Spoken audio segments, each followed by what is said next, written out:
Harry, où est-ce qu'on est? Lumos. Ron, je crois qu'on est dans l'antre des maraudeurs. T'es sûr qu'on n'est pas plutôt chez des moldus? Je crois que c'est des moldus. Mais c'est pas grave, ça a l'air génial ici. Ouais, ils sont fans de nous, c'est trop cool.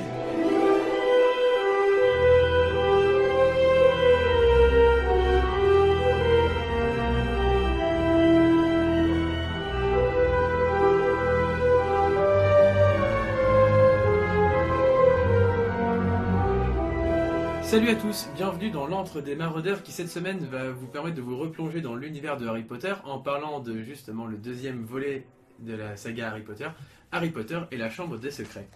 Et cette semaine je me suis entouré des meilleurs afin de pouvoir parler de cet épisode de Harry Potter.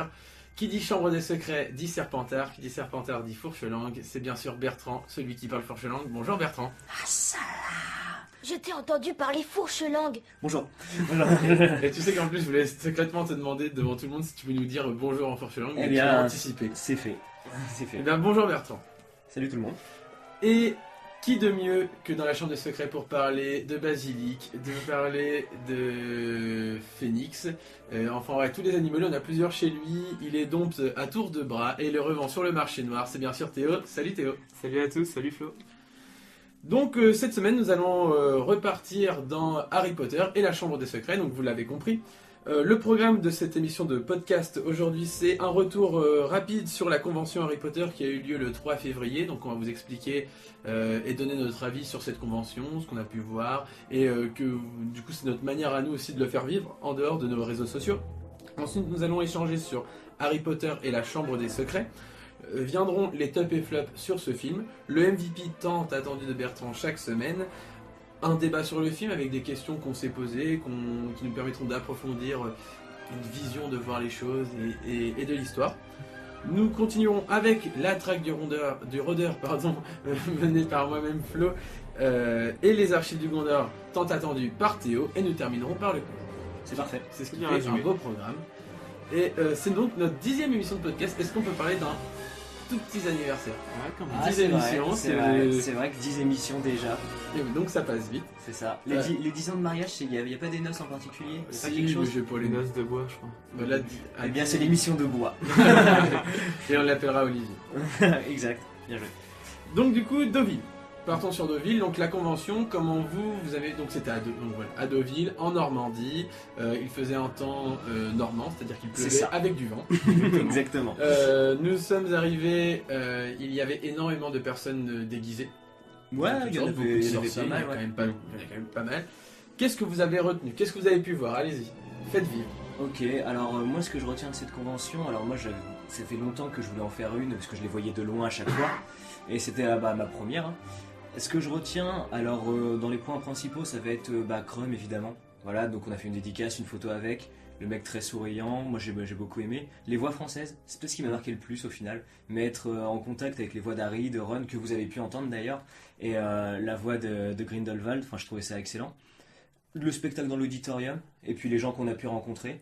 Donc Tu voilà. peux faire de la pub, vas-y. On peut faire de la pub. On a rencontré, alors notamment, si je les prends dans l'ordre, on a rencontré AG, qui dirige le site des Gryffondors. Mm.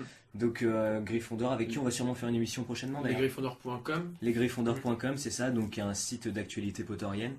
Donc on vous conseille d'y aller, d'aller sur le site, c'est vraiment très bien, c'est tenu au jour le jour. Bien qu'à la convention, ils avaient quand même des vêtements de pouf-souffle, si je me souviens bien. C'est pas faux. Alors Ouais, mais traîner avec un pouf-souffle, c'est quand même. elle traînait avec pas un pouf terrible. souffle, c'est vrai, c'est vrai. Moi, Effectivement. Bon, mais ça reste très bien ce qu'elle fait. Ouais, Comme bien quoi, les sûr. pouf-souffles peuvent s'en sortir. Exactement. Non, c'est vrai. Après, on a rencontré les gens du podcast également. Tout à fait, le podcast Le podcast qui est une émission de radio sur Harry Potter, qui sont normands aussi. Mhm. Donc voilà, qui faisait une émission avec notamment les voix VF, etc. Donc pareil, on vous encourage à aller sur leur site et écouter ce qu'ils font. C'est que du Harry Potter, hein, mais c'est vraiment bien. Donc allez-y sans souci.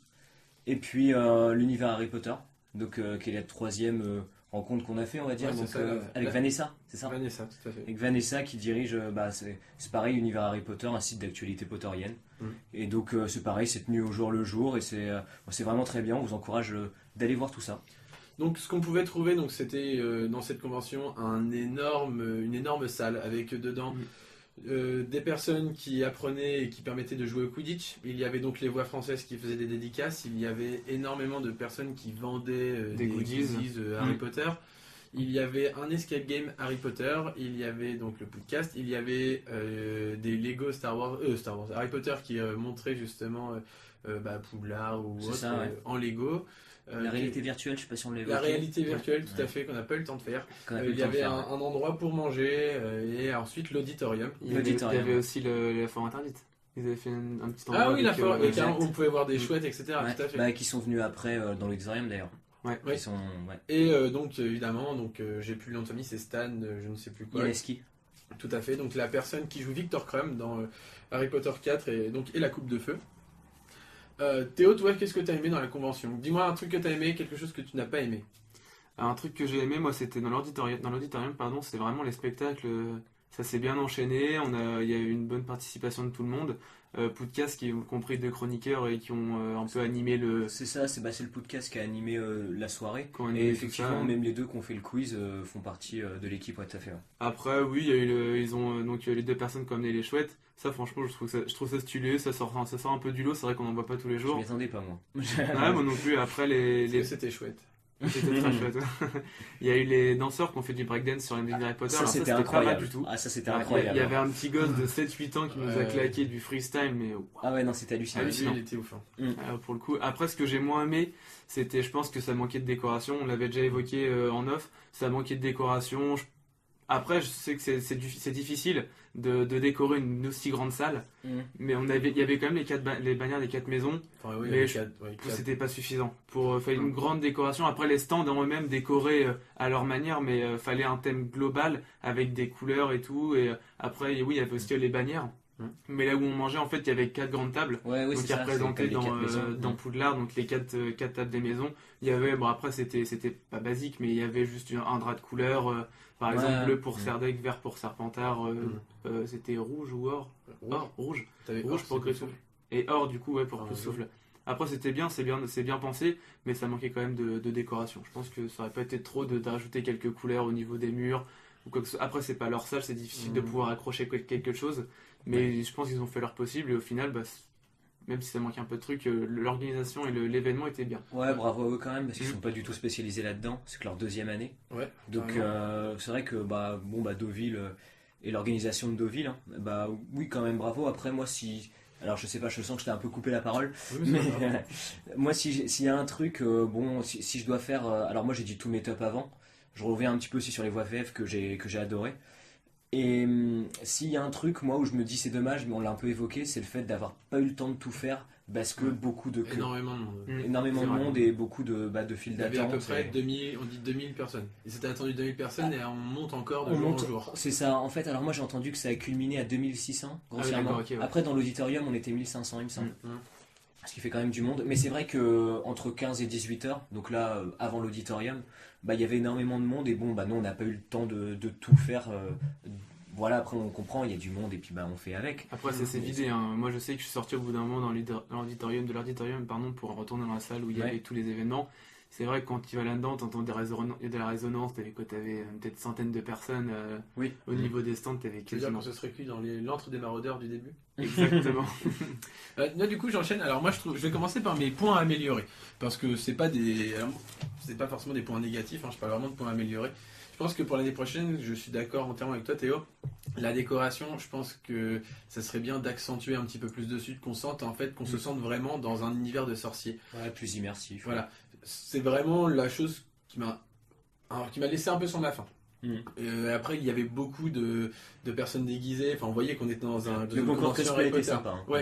Mais on avait donc beaucoup de personnes déguisées en Harry Potter. Il y avait notamment Bellatrix Lestrange qui se baladait à travers la convention, et ça, elle était incroyable aussi.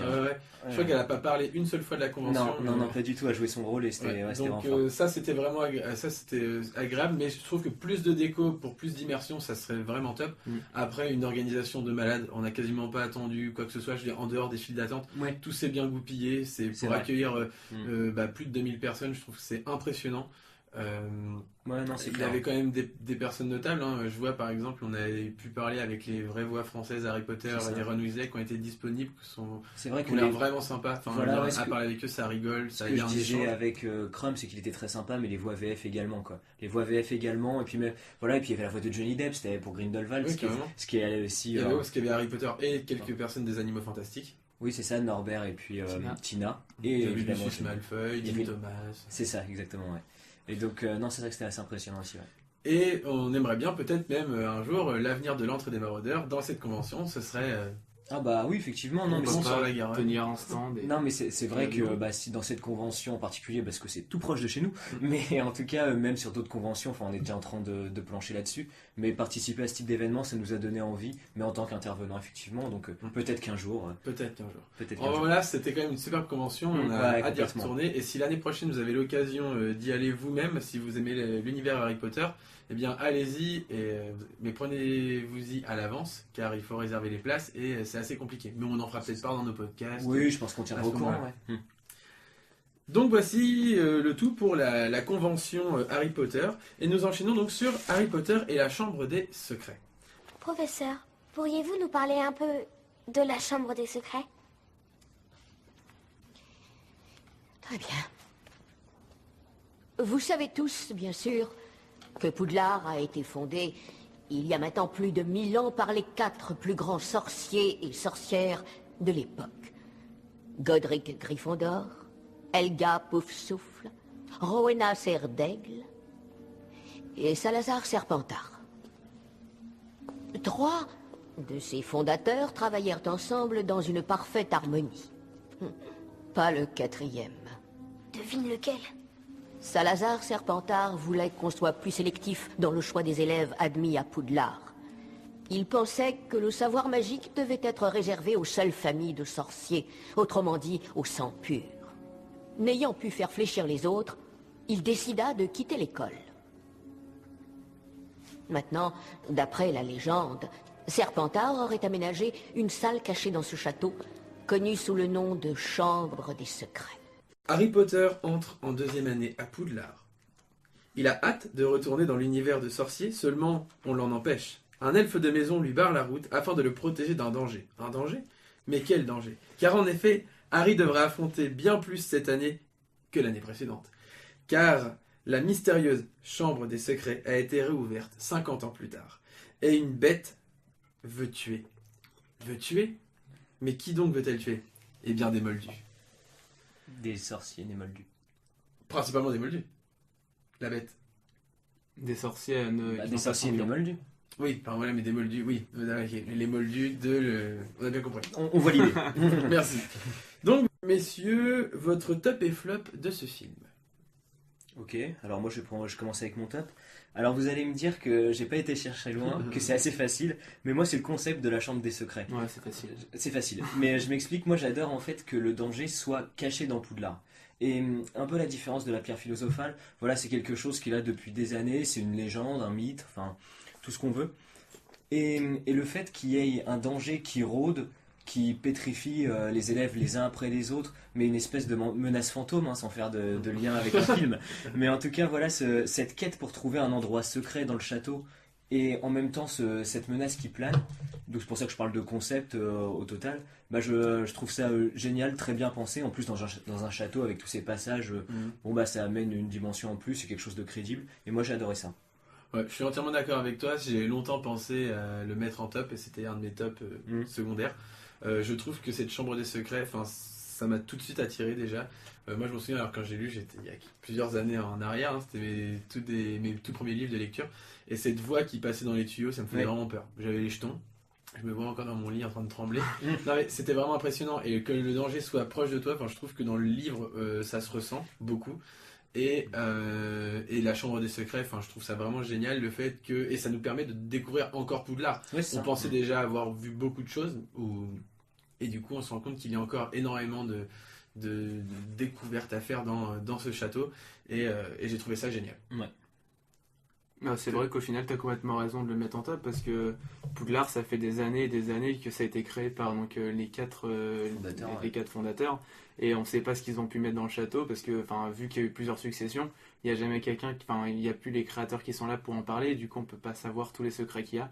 Après, c'est vrai que ça fait découvrir un autre aspect de Poudlard et moi, je trouve que c'est génial. Théo, ton flop. Top. Mon top, moi, c'est.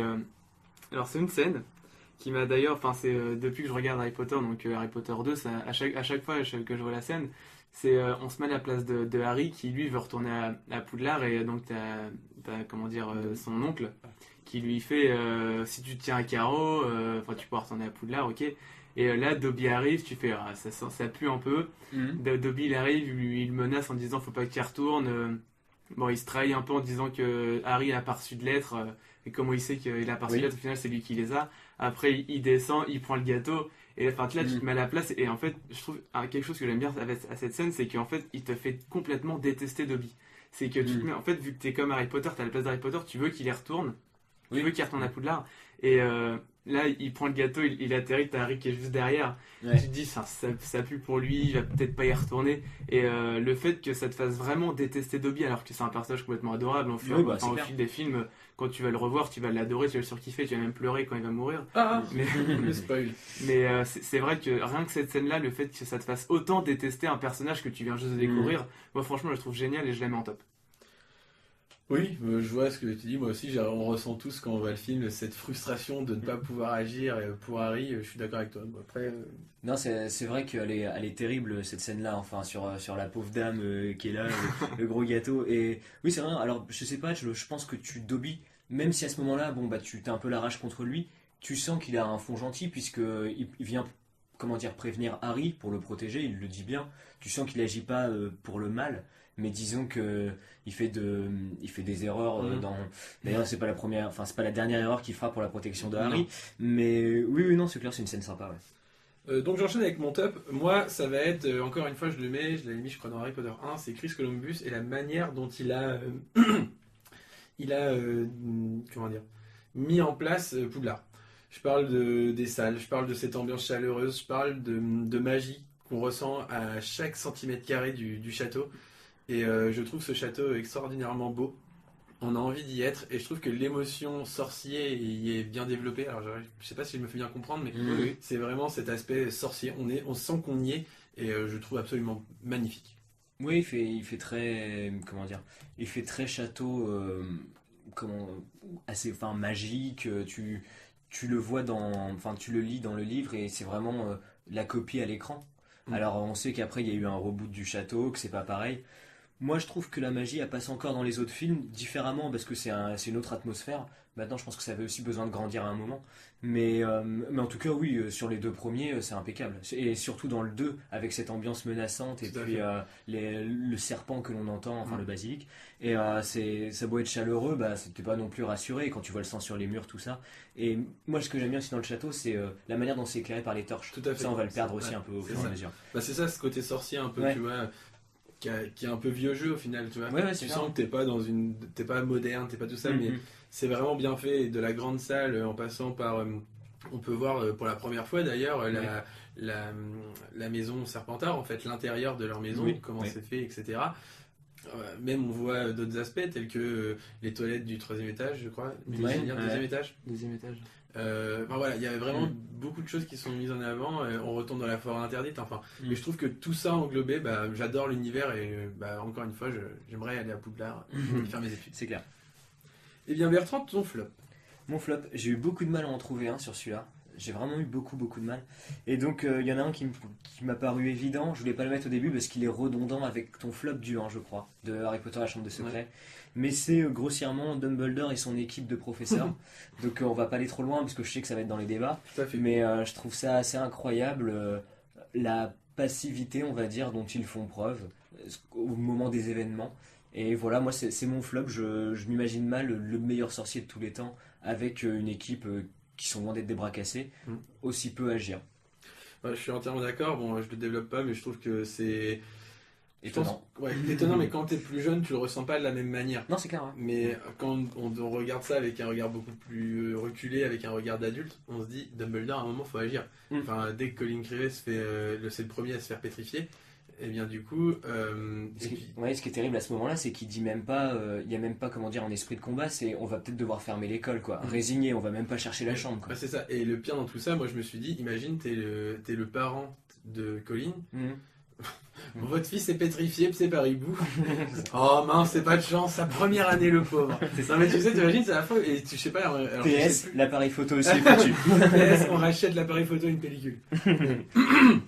Pardon, le truc c'est que, enfin, moi aussi je trouve que c'est assez frustrant et dommage qu'il y ait pas, même si on voit, ils sont juste impuissants en fait. Non, ils sont impuissants. Et ils dans cherchent pas forcément. Bah non, dans le livre, il parle de tour de garde, de comment Oui, ils dire. renforcent une sécurité. Il renforce une sécurité, mais il n'y a pas de recherche pour autant quoi. Donc bon, c'est étonnant.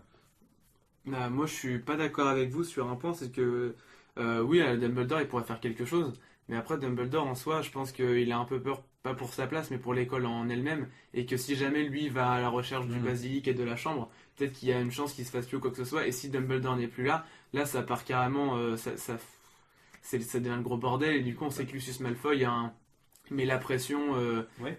à Poudlard, et si Lucius Malfoy devient le directeur et que c'est plus Dumbledore, bah alors là, je pense que l'école tourne complètement. Et le gros point que je suis pas d'accord, c'est au niveau des professeurs, et que tu l'as dit d'ailleurs, c'est qu'ils sont impuissants face à la menace, et je pense qu'ils l'ont pas entendu parler, mais ils savent à quoi ça correspond, et que chaque professeur a un peu les jetons d'y aller aussi, eux, Oui, et ils enfin, ont pas l'ordre de Dumbledore non, d'y aller non plus, alors ça ni de faire peut-être, d'enquête. mais pour moi, ils sont assez compétents en tout cas. Donc bon, Ah après, on y oui, reviendra sûrement plus ils sont tard. assez c'est vrai. ils sont assez compétents. On revient dessus D'accord. après parce qu'il y a beaucoup Ça marche, d'éléments ça à mettre en place. Théo, ton flop. Moi, mon flop, c'est McGonagall. Donc, je l'ai dit dans le 1. McGonagall, je l'adore parce que je l'ai dit, donc c'est un peu une mère poule, Parce que c'est une mère chat. une mère chat au niveau des Gryffondor, et qu'elle a tendance à les protéger sur ce qu'ils font. C'est ce qu'on avait dit, enfin moi c'est ce que je pense en tout cas. Mais je trouve que dans le 2, et Severus Rogue le dit très bien, et on voit un peu le point de vue, c'est que avec la voiture volante, en fait, de se faire vue avec la voiture volante, ça risque de dévoiler au monde des Moldus la présence des sorciers. Et là, en fait, il appuie bien sur le truc, et McGonagall, au final, elle lui met juste une retenue. Et moi, je trouve que elle est trop laxiste sur ce point-là, et c'est quand même très dangereux d'avoir fait ça. Et c'est carrément le monde des sorciers qui peut en pâtir si jamais les Moldus sont pas oubliés derrière. Et moi je trouve que c'est trop dangereux pour laisser passer ça, et que derrière on n'en parle même plus, ou qu'il n'y ait même plus il y a même pas un gros avertissement même de Dumbledore, parce que même si Dumbledore il est très gentil, enfin avec les élèves, et qu'il essaie de les protéger aussi, moi je trouve que c'est trop laxiste, et on passe trop par-dessus pour la gravité que c'est. Très bien, Russard.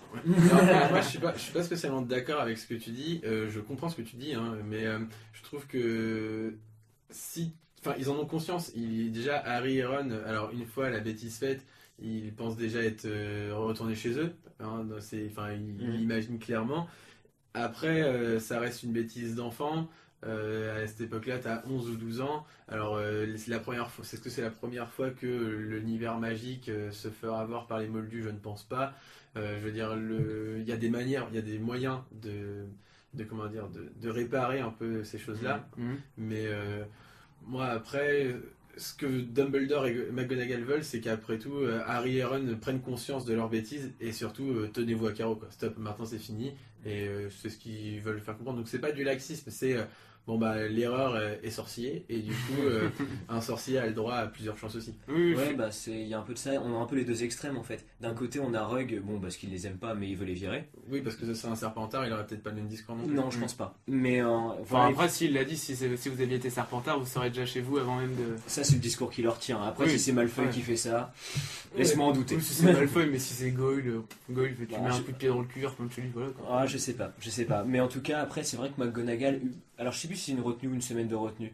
Là, je sais plus du Une tout. retenue parce Mais- qu'il la passe avec Gilderoy Lockhart. Ouais, tout à fait, mais je me demande si Et dans. Ron, Alors, après, avec va le livre, nettoyer j'ai le doute. Mais en tout cas, oui, c'est vrai que bon, ça peut paraître peu, mais je pense, comme l'a dit Flo, c'est. Voilà, on vous fait comprendre qu'il faut pas aller plus loin. Moi, ce qui me fait rire d'ailleurs, c'est que. Alors, je crois que c'est dans le livre, mais McGonagall dit vous auriez pu envoyer un hibou. Oui. Mais c'est totalement la Oui, bêtise que tu fais quand t'as 12 ans. Ouais, ils ont 1 million en fait, ils ont 1 million de choses à faire, ne serait-ce que même attendre, dire bah tant pis, on va louper le train. Mais Oui. tu vois, à ce moment-là, ils sont tellement pris de panique, disant mais pourquoi nous on n'a pas le Oui, droit, c'est il faut ça. y retourner. Ils sont tellement dans le il faut y aller qu'ils pensent pas à tout ce qu'il y a à côté. C'est ça. Ton flop à toi, Bertrand, Moi, qui a déjà été Qui a fait. déjà été fait, Et mais donc, on du coup- s'attarde pas trop dessus. Tout à fait. Donc, du coup, c'est à moi. Et bien, mon flop, alors j'ai eu beaucoup de difficultés aussi à en trouver un. Du coup, je me suis attaché à un élément qui me dérange toujours autant. Je trouve quand je regarde le film, c'est le seul point noir du film. C'est quelque chose qui va pas forcément vous changer la vie, je le sais, mais c'est l'épée de Godric Gryffondor.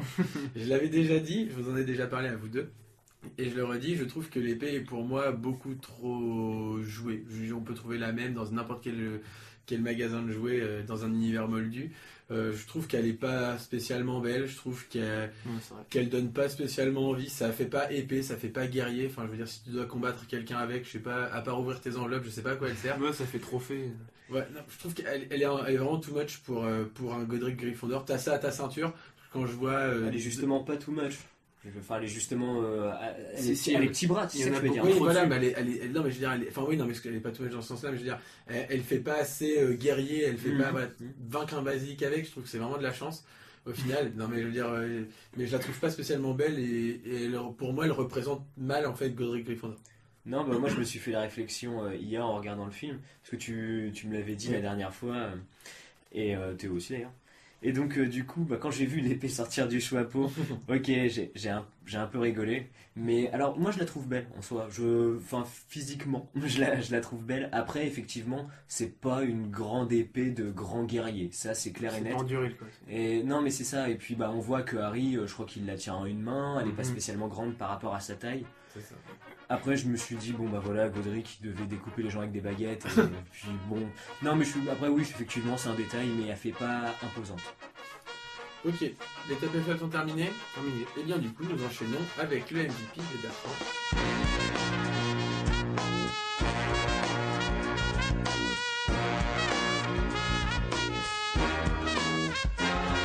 Mon MVP sera Hermione Granger. Donc j'ai décidé de mettre Hermione Granger pour ce deuxième volet de Harry Potter.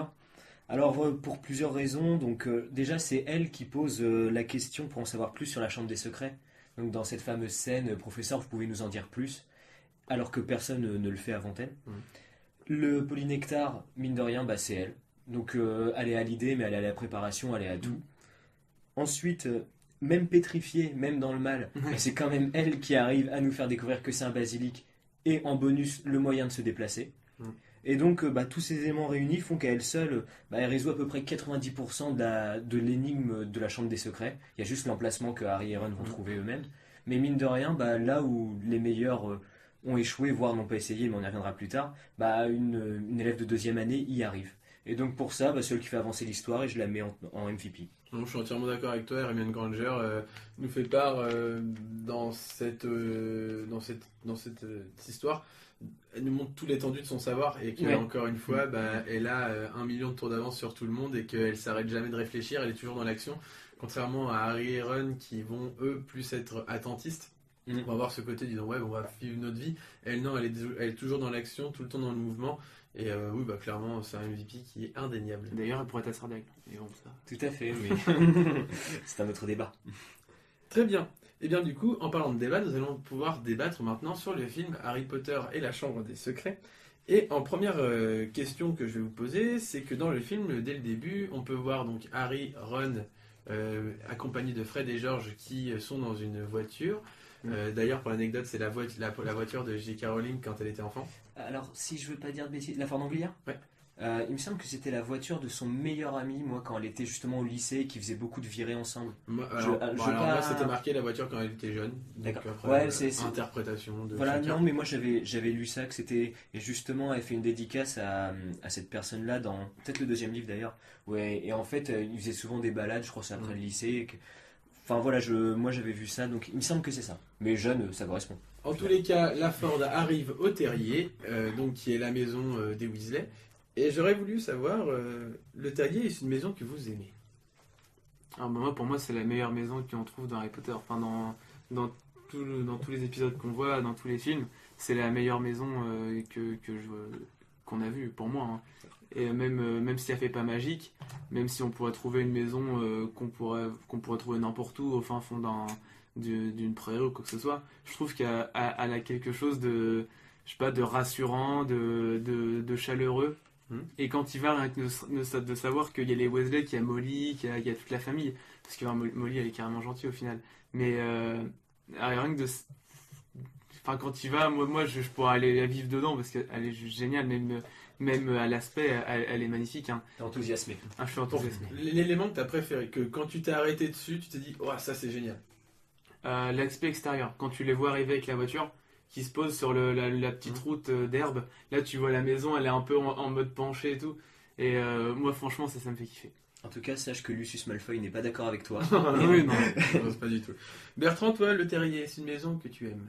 C'est une maison que j'aime. Alors moi, c'est l'horloge qui me vend du rêve. Donc à la maison, en danger de mort, à l'école, tout ça. Et donc moi j'aime bien. C'est vrai alors moi je trouve qu'elle fait magique. C'est dommage qu'on voit pas cette scène où il dégnome le jardin, d'ailleurs. Ouais, c'est fantastique. Une scène assez intéressante, même dans les jeux vidéo, pour ceux qui ont joué. Mais voilà, il y a des choses qui sont un petit peu évacuées, même... alors je crois qu'on le voit dans le 2, mais il y a aussi la goule qui est au-dessus du... Au grenier, au-dessus de la chambre de Ron. Au-dessus de la chambre de Ron. Voilà, je trouve qu'ils ont évacué certaines choses du terrier qui auraient pu le rendre encore plus magique dans les films.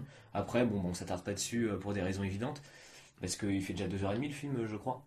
À peu près ça, oui. Donc voilà, après ce qu'on en voit dans les films, oui, c'est chaleureux, c'est convivial. Alors il y a la poudre de cheminette aussi qui te fait, qui donne un côté magique. Moi j'aurais aimé en voir un tout petit peu plus justement de ce côté magique de la maison, mais en tout cas, oui, le terrier, moi j'apprécie. Hein. Ok. Vous savez donc du coup dans ce deuxième opus d'Harry Potter qu'il y a un nouveau prof de défense contre les forces du mal et c'est le célèbre Gilderoy Lockhart qui vient intégrer l'équipe enseignante de Poudlard. Qu'est-ce que vous évoque ce professeur? Alors moi Lockhart c'était mon deuxième top.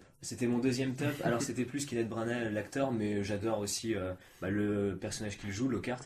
Moi je trouve qu'il est incroyable, enfin c'est une caricature, hein. C'est une caricature à lui tout seul, mais que ce soit sa manière d'agir, sa tête, tout ça j'aime beaucoup. Bon au final c'est un imposteur, c'est clairement un imposteur, et moi ce que j'aime dans Lockhart c'est un peu sa dimension, je t'ai déjà fait le débat, selon toi Lockhart est-il un mage noir? Mais c'est en fait, il paraît tout gentil, tout mielleux et fort en même temps, alors qu'au final c'est un imposteur qui fait quand même du mal aux gens, mine de rien. Et donc, moi, Lockhart, sur cette facette plus compliquée qu'il n'y paraît à première vue, je le trouve super intéressant. Moi, je suis d'accord avec toi. Hein. Moi, d'ailleurs, Lockhart, hein, quand on le regarde, avec un œil en dehors d'Harry Potter, c'est quand même quelqu'un qui est ultra fort. Oui. Parce que d'aller voir les sorciers qui ont accompli des choses extraordinaires, donc ce qu'ils racontent dans les livres, d'arriver à les oublier sans même savoir ce qui se passe, c'est quand même très fort. Même s'il n'a pas les capacités pour, par exemple, je sais pas, tout ce qu'il a fait dans le livre, même s'il n'a pas les capacités pour faire ce qu'ont fait les autres sorciers, il est quand même très fort pour les oublier. Ouais, il a un gros point fort, quoi. Il a un très gros point fort, puis il sait l'exploiter. Donc, moi, je trouve qu'au-delà de ça, il met ses talents, il les met pas à profit pour la bonne cause. Il les met pour lui parce que, il est un peu égocentrique et qu'il aime bien tout ce qui est célébrité, gloire. D'ailleurs, rien que quand Harry Potter arrive, au lieu de dire oh, c'est Harry Potter, c'est trop bien, je suis en face d'Harry Potter, non, c'est viens auprès du célèbre Gilderoy Lockhart, il va faire une petite photo, comme ça on fera la une. Non, mais je l'aime bien. Non, mais c'est clair. Et puis il y a des scènes aussi dans le livre où à un moment, Colin Creevey avec son appareil photo prend Harry en photo dans la cour. Et donc à ce moment-là arrive Lockhart et lui dit tu sais, je sais pas si t'es encore prêt pour les photos, tout ça. Et c'est excellent. Et puis même, je sais pas si vous la visualisez, mais dans le film, quand il signe ses photos dédicacées, il est sur un balai en train de faire un grand sourire, toujours fier de lui. Et moi j'adore. Et c'est justement ça qui est intéressant, je trouve, c'est qu'à la fin, on voit que c'est un personnage sombre, je sais pas, mais en tout cas quand même méchant au final. Il y a un vrai côté méchant de développer. C'est ça. Et donc Lockhart est un ancien cerf d'aigle. Et ça fait partie de ces contrepoids des maisons dont on parle des fois. Mais en général, le cerf d'aigle, au-delà d'être intelligent, tout ça, c'est quelqu'un de gentil en général. Mais là, de voir un cerf d'aigle. Tu tombes dans le traquenard du gentil méchant. Comment ça, les gentils méchants? En général, tu dis un cerf d'aigle, c'est quelqu'un de gentil. Mais en général, un cerf d'aigle, il est gentil et méchant. Oui, non, bien sûr. Non, mais ce que je veux dire, c'est que dans les bouquins, c'est quand même le cerf d'aigle, il t'apparaît pas comme le serpentard, tu vois. C'est Ouais. l'image du Serdaigle, c'est Lionel Lovegood et Fleetwood grossièrement. Et Après, donc, je trouve qu'on les met pas assez en avant, du coup, ça ces anciens personnages. aussi. On sait pas que Lockhart y a été. aussi, il faut aller chercher un peu plus loin Voilà. pour le savoir aussi. Mm. Mais du coup, voilà, moi c'est un aspect que j'aime beaucoup de lui, sa personnalité plus complexe qu'on ne le croit. Ah, carrément, moi je suis d'accord, Lockhart, je déteste ce prof, je veux dire, je veux pas du tout l'avoir, comparé à Lupin qui Moi je arriverait trouverais dans ça ce prochain. incroyable. Non, ça serait non, mais personne ne le voudrait. Non seulement parce que tu te rends compte dès le premier cours Que c'est un avec imposteur. les lutins de Cornouailles que du coup il est complètement dépassé, il n'y arrive pas, il demande juste à Harry, Ron et Hermione de remettre tout ça en place. Bon, Oui. tu vois bien tout de suite que bon, il n'y arrivera jamais, mais au final il apporte une touche humoristique dans le film qui est Oui. extraordinaire. Je trouve que sa coiffure jusqu'à sa manière de s'habiller Son et sourire, tous les tout. tableaux sur lui. Enfin voilà, je trouve que, comme tu dis, c'est vraiment une caricature à lui tout seul, mais je le trouve au final très très drôle. Je veux dire, Oui. c'est un humour qui est très mesuré. Et même quand il est oublietté, quand il reçoit quand il s'oubliette lui-même avec la Mhm. baguette de Ron qui a été cassée, eh bien, il est même toujours très drôle, tu vois, ce côté un peu, voilà. Il garde sa caricature, Voilà. tout à fait. Ouais. Même si ce n'est plus le Gilderoy Lockhart d'avant, je le trouve très drôle et je trouve qu'il amène une autre dimension aussi à ce film et ce côté très téméraire qui montre devant tout le monde qu'il est plus fort et il n'hésite pas et c'est toujours de plus en plus gros. Et Mm. il dit, je crois qu'il y a un moment dans Ah le bah. film, il fait ah, si j'avais été là 5 minutes avant, C'est ça, j'aurais ouais. pu lui faire. Mais Alors qu'on sait très bien qu'il l'a pas, tu vois. Oui, complètement. Et puis il y a cette Ah. scène aussi qui me fait rire, que c'est dans les livres où McGonagall lui dit après tout, Gilderoy, vous nous avez bien dit hier que vous saviez depuis toujours où était l'emplacement de la chambre des secrets. Ça veut dire qu'il a quand même balancé un mytho incroyable. Ah, voilà, mais c'est qu'il a peur de rien, il n'y a rien qui l'arrête. Au final, toutes les personnes qui sont autour de lui, il se dit oui, je suis plus fort qu'elle. Enfin, au plus profond de lui-même, il sait que c'est pas spécialement vrai, mais il garde son jeu d'acteur et il dit pour ma renommée, pour tout ça, ma force elle est là en fait. C'est parce Oui. que je mens à tout le monde et que c'est C'est là où ça, je suis ouais. plus puissant. Moi j'ai une petite anecdote sur Gilderoy Lockhart. C'est j'ai fini le film, mais juste vraiment à la fin, jusqu'à ce que ça se coupe. Et donc je sais pas s'il y a du monde qui était à la fin. Enfin, en fait j'étais en train de jouer avec le PC, j'avais le film à côté et le film a continué de dérouler. Et je n'avais jamais vu cette scène-là, mais quand on est à la fin, on voit en fait Gilderoy Lockhart dans une photo qui bouge et en fait il a la camisole de force. Et il essaie un peu de s'enlever et donc on estime parce que dans le livre on le sait qu'il a Sainte Mangouste. Ouais. Et on le voit en fait donc c'est dans une devanture, donc je suppose que d'une bibliothèque, enfin une bibliothèque, un truc comme ça, dans un magasin. Et donc t'as la photo de Gilderoy Ah oui, Lockhart j'ai avec déjà la vu ça. camisole de force qui essaie de D'accord. bouger et toujours Oui, avec le gros c'est- sourire et tout. Oui, sur le D'accord. chemin de traverse. C'est un chemin de traverse. Ouais. Ouais, Mais d'accord. vraiment, c'est vraiment à la fin du film, tout Ouais, à je la l'ai fin, vu c'est aussi, quand t'as 30 secondes de scène, vraiment jusqu'à avant Ok. que le film il coupe. Ouais, Et, il est mis en fait en avant que Gilderoy, ça y est, ça chute en fait. Oui, Ça chute d'accord. aux yeux de tout le monde. D'accord. Et t'es pas revenu toi-même sur le terrier? T'as pas Ah, donné ton avis? non, parce que vous avez tout dit, je suis d'accord avec vous. Ok. Globalement, je vais faire 10 secondes. C'est une maison que j'aime beaucoup. Après, je l'aime parce que c'est Ron Weasley et ça serait n'importe qui d'autre. Je n'aimerais pas spécialement vivre dedans, comme dit Théo. Mais j'aime cette première maison où on peut voir la magie être dedans. Comme toi, j'ai adoré cette pendule avec les Oui. cuillères. Après, j'ai bien aimé aussi la poêle qui se la fout seule dans le film. Ah oui, c'est vrai. J'ai trouvé ça marrant. Enfin, dès qu'il y a quelque chose de magique, j'ai trouvé ça génial. Et même petite Harry Potter, et je trouve qu'elle est très bien faite de manière à ce que. Pourtant, Ron dit c'est pas le grand luxe, mais c'est chez nous. Mm. Et Harry dit mais c'est C'est extraordinaire, magnifique, c'est la plus magnifique, belle voilà. maison. Oui. Mais juste Donc, pour dire, c'est la maison des Weasley, c'est la première fois que tu vois de la magie en dehors de Poudlard. C'est vrai. Oui, Et ça te carrément. fait découvrir un peu l'aspect en dehors de Ouais, ça l'école. donne une autre dimension. Une elle est autre bien sortie. dimension. Tout à fait. Du coup, nous enchaînons. La chambre des secrets a donc été réouverte. Qu'est-ce que vous avez pensé de cette chambre et de l'histoire de la chambre? On est basé que sur la chambre des secrets. C'est-à-dire du moment où elle entre dans l'histoire, c'est-à-dire où ennemi de l'héritier prenez garde, la chambre est C'est ouverte ça. avec Mystaigne pétrifié, jusqu'au moment où Fumsec permet à tout le monde de s'évader. Moi je trouve que c'est un peu gros que ça tombe comme par hasard où Harry est à l'école, étant donné que Salazar Serpentard a eu je ne sais combien d'héritiers, et qu'on estime qu'ils sont tous passés par Poudlard. Oui, Non, enfin des héritiers, mais on estime que ce soit ses descendants. Et chaque descendant aurait pu ouvrir la porte des secrets, étant donné que ses descendants parlaient fourche-langue, pardon. Donc je trouve ça un peu gros que ça tombe sur, comme par hasard, Harry Potter qui a un lien avec Voldemort et que c'est lui qui règle un peu le problème. Après, globalement, l'histoire est très bien. Ça fait un peu le côté sombre de l'école, comme on disait tout à l'heure, qu'on connaît pas toutes les pièces, tout ce qui s'y est passé, et que ça fait découvrir un autre aspect. Donc moi, au final, l'histoire, je l'aime bien. La chambre en elle-même, du moment où elle est ouverte, tout ça, comment Ah t'as oui, trouvé ça? d'accord, donc l'aspect de la chambre, Tout à ça, fait, ouais. c'est vrai que moi, vu que quand je l'ai regardé la première fois, j'étais petit, et comme on dit la chambre des secrets, je m'attendais à voir des lits et trucs comme ça. Arrivé là, tu rentres dedans, t'as carrément des eaux, une nuit de serpent, t'arrives un grand tunnel avec de l'eau et tout. Ça fait super stylé. Ça fait bien mystérieux avec la grosse tête derrière, avec on verra plus tard la bouche qui s'ouvre et le basilic qui sort. Franchement, moi, je me suis régalé à cette On scène. imagine que c'est Salazar Serpentard lui-même. Oui. Oui, peut-être, ouais, effectivement. Mm. Ça peut être lui. Mais moi, je me suis régalé sur cette scène-là. Ok, Magnifique. le basilic dedans. Bah, le basilic, forcément, étant donné que je suis un adepte des créatures, je l'ai kiffé. C'est une des premières créatures avec Fumsec qu'on voit dans Harry Potter et bien réalisé. Franchement, on voit bien le combat entre les deux, entre Fumsec et le basilic. Et on voit que même avec les yeux crevés, il perd pas toute sa puissance, quoi. Après, il se fait berner par un caillou, mais ça, c'est parce que Harry Potter est intelligent. La chambre des secrets, toi. Alors moi déjà, comme je disais tout à l'heure, mais j'ai adoré le concept, une chambre mystérieuse cachée dans Poudlard que personne n'a jamais trouvé si ce n'est l'héritier. Donc ça j'ai adoré. Le fait aussi qu'il y ait une histoire avant et que 50 ans plus tôt elle a été ouverte, ça nous indique qu'il y a quelque chose, mais pourtant à travers le livre et même le film, personne n'en parle, il y a un grand mystère, c'est presque un tabou. Et tout ça, j'aime beaucoup. Après la chambre en elle-même, je la trouve très bien. Je pense pas qu'il aurait fallu en faire beaucoup plus non plus. Et on voit, alors elle est bien cachée tout ça, elle a une belle allure, je trouve. Je crois que dans le livre, elle est décrite de manière un peu plus majestueuse, même encore. Et donc ça, j'apprécie aussi. Le basilic également. Bon, on voit que voilà, c'est le basilic, mine de rien, ça représente quelque chose, c'est assez gros. Et donc, et puis on voit le côté menaçant aussi. Et tout ça, je trouve que c'est bien amené, c'est bien goupillé, j'aime beaucoup. Moi j'ai adoré, l'ensemble, comme toi, de la chambre des secrets, mais surtout du début où, alors on découvrira par la suite que c'est Ginny Weasley qui écrit ces lettres ces mots sur les murs de Poudlard. Avec du sang de poulet. Tout à fait.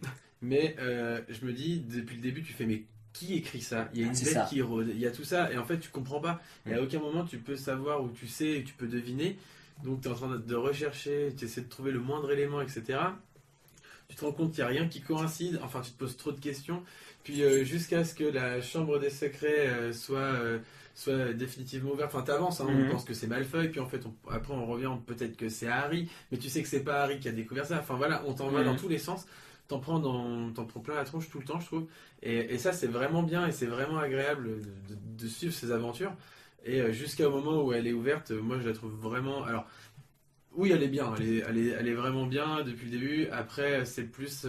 Voilà, moi aussi, je l'imaginais beaucoup plus majestueuse. Enfin, je me dis, ok, Salazar Serpentard, il a créé une salle, je l'imagine à son effigie, c'est-à-dire quelque chose de très classe, sobre mais classe. Point, tu vois, un Serpentard. Et donc voilà, après, la seule chose que je m'étais dit, c'était, ok, une chambre des secrets, tu l'as faite, très bien, Salazar, mais pourquoi ? Parce que du coup, il a mis un basilic dedans. Est-ce que c'est uniquement pour dire je garde ma créature et elle servira à mes descendants qui continueront ce que je n'ai pas pu achever? Est-ce que c'est ça? Je sais pas. Je pose la question du coup. Je sais pas si vous avez un avis sur ça. Oui, je pense pour que moi, c'est c'est principalement une cache pour son basilic. Et puis lui sait que ses héritiers, de par la transmission, tout ça, seront où elle est. Et c'est vraiment une cachette, quoi. Et pour revenir sur ce que tu disais, c'est vrai que ce qui est aussi très intéressant sur cette chambre-là, c'est au-delà de où est-ce qu'elle est et quelle menace renferme-t-elle, c'est aussi, dans toute l'intrigue, qui fait ça. Parce qu'on sait qu'il y a un grand méchant, au final, dans Poudlard. Et évidemment, quand tu ne sais pas encore qui c'est, tu soupçonnes les élèves, tu te dis... Qui est l'élève qui peut faire ça, quoi? Qui est l'élève qui peut faire ça? Et ça, c'est un point aussi qui est très fort dans ce volet-là. Tout à fait. Et donc, du coup, on enchaîne avec cette question. La chambre ouverte ou réouverte, 50 ans plus tard, ça inquiète qui? Puisque au final, donc, Colin Creevey se fait pétrifier, on agit doucement, comme on a dit dès le début. Après, du coup, ça va être le tour de Justine Fletcher. Avec Nick quasi sans tête. Tout à fait, Nick quasi sans tête. Donc pareil, on met encore du temps à agir. Ensuite, on tombe, je crois, sur... du coup, c'est Hermione, du coup, qui passe... Donc voilà, il y a beaucoup de choses qui se passent et au final, comme on a pu le dire un petit peu avant, Dumbledore met peut-être du temps à agir. Même le monde magique met du temps à agir. Qu'est-ce que ça vous évoque? Est-ce que pour vous c'est normal, pas normal? Moi, que le monde des sorciers met du temps à agir, je pense que c'est normal parce que Dumbledore il essaie de cacher un peu tout ça. Ouais, je En pense dehors, que là c'est étouffé à ce moment-là. Juste ouais. pour protéger l'école. Mhm. Après, lui, je pense qu'il était au courant qu'il y avait une chambre des secrets, vu il me semble c'était Dippet qui était Ouais, directeur à ce à moment-là. ce moment-là, il est professeur. Mais il était Dumbledore. professeur et du coup il était au courant. Et je pense qu'il pensait pas que la chambre allait être réouverte si tôt et que ça vienne d'un coup comme ça. Donc je pense qu'il était pas préparé et que en fait il combattait un peu sur deux fronts. C'est à cacher tout ça donc auprès de Lucius Malfoy qui aurait pu être En informé. plus que Lucius Malfoy, Malfoy, mais tout le reste. Vraiment Lucius Malfoy parce qu'il fait partie du conseil de Poudlard et que Malfoy aurait pu l'informer. Donc il se combat sur ce front-là et sur l'autre front pour essayer de protéger les élèves. Du coup en étant tout seul c'est un peu compliqué de faire les deux en même temps. Et il aurait peut-être pu donner des directives peut-être à McGonagall ou à peut-être Severus Rogue mais c'est un petit peu plus compliqué. Mais il aurait pu donner une directive à McGonagall de se charger de l'affaire de la chambre des secrets. Après, Lucius Malfoy, il le sait, hein, puisque Drago, il communique avec, et puis d'ailleurs, il Drago. le sait, et c'est surtout lui qui lui donne le journal intime. Enfin, je veux dire, Oui, c'est oui, Lucius oui, Malfoy qui oui, a- Oui, et puis parce que même Drago le dit, mon père a pas voulu m'en dire plus, etc. Je sais juste qu'elle est ouverte il y a 50 ans. Moi, pour ta question, alors ça fait partie de mon flop, mais je ne comprends pas, mais vraiment pas, pourquoi à un moment ils sont pas plus sur le qui-vive, quoi. C'est-à-dire que Dumbledore et toute son équipe professorale, à un moment, ils peuvent se dire, d'accord, ok, c'est peut-être pas un mythe. Ils savaient de toute façon que c'était pas Hagrid, même si c'est lui qui a été condamné pour ça. Et le fait qu'il la recherche pas plus activement, et même qu'il l'ait pas fait d'ailleurs dans les années avant même qu'on entre à Poudlard, hein, parce que là au final c'est ah bah oui, il y a une chambre, et puis c'est bon bah voilà, on subit, on ne fait que subir. Et cette scène, j'en reviens, mais où Crivet est à l'infirmerie et où Dumbledore dit je crois qu'on va devoir fermer l'école. Bon bah ok, il est dans une forme de négativisme, et puis il subit, c'est fataliste. Et moi, je suis assez étonné qu'à un moment, il soit pas là à se poser 5 minutes et se dire, ok, on va faire ça, ça, ça, fouiller ça, essayer de mener une enquête approfondie.